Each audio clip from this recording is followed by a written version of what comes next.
been getting a lot colder here in Texas. And been going out a lot less.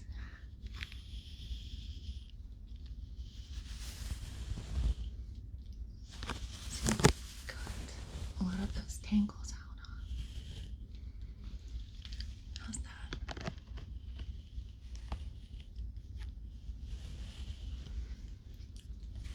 It's nice.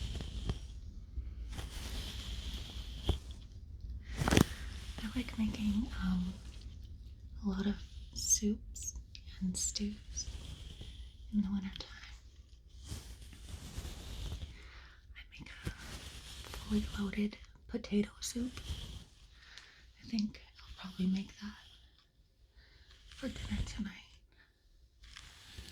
I start by cutting up about half a pound of bacon, and I cook that after I cut it up into little squares.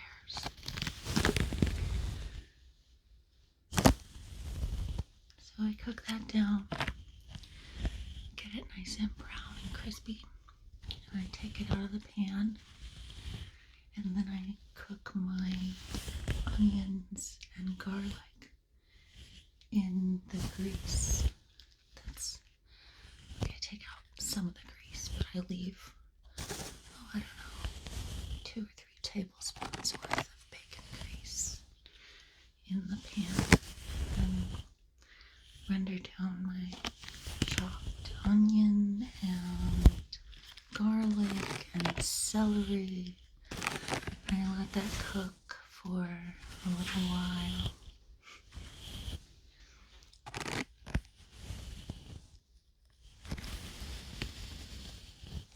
And after the celery and onions and garlic are all nice and cooked down a little bit, I add usually I use like a whole 5-pound bag of potatoes, and I scrub them really well and cube them without peeling them, because the peels actually have a lot of nutrition in them. Most of potatoes, vitamins and minerals are actually in the skin. So anytime I can use them, I do.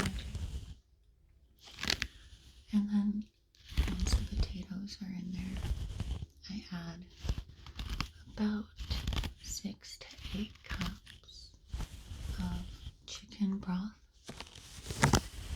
And you can use like liquid chicken broth or make your own with the little bouillon cubes.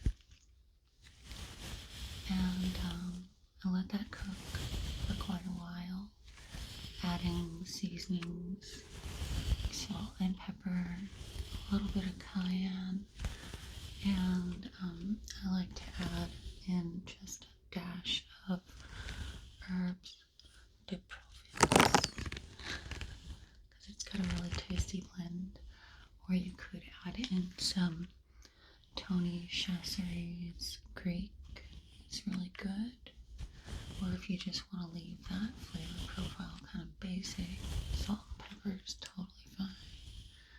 And all those flavors are going to build up with the bacon grease and the onions and the garlic.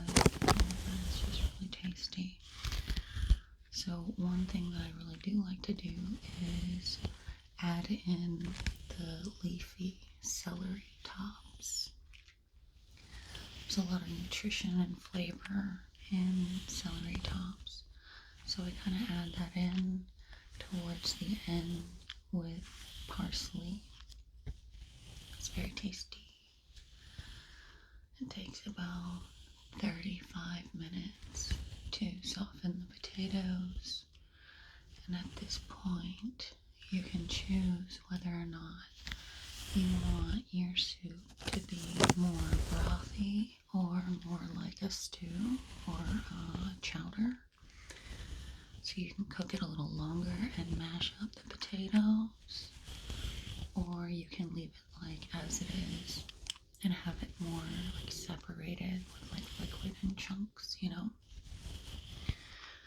After it's done cooking, I add, I'd say about a quarter cup to a third of heavy cream, a bunch of diced green onions, chopped. Yeah, you don't dice them, you just chop them. And a bunch of shredded cheddar cheese. And that's all to taste. You know, you can kind of see how much you want to add as you get to that point. But once you add the cream and the cheese, the soup changes color and consistency, and it's really tasty. It's a very comforting and easy to make stew. Oh, and I forgot to mention that you add the bacon back in either towards the end or when you put the potatoes in if you want them to like really cook in and get soft. So that's up to you. But I love making soups. I kind of want to make that in a bread bowl and make it the style where it's like really mashed up and like a chowder, and put it in a sourdough bread bowl. I think that'd be really tasty. Your hair looks so great now. Yeah, it looks really good. That's awesome.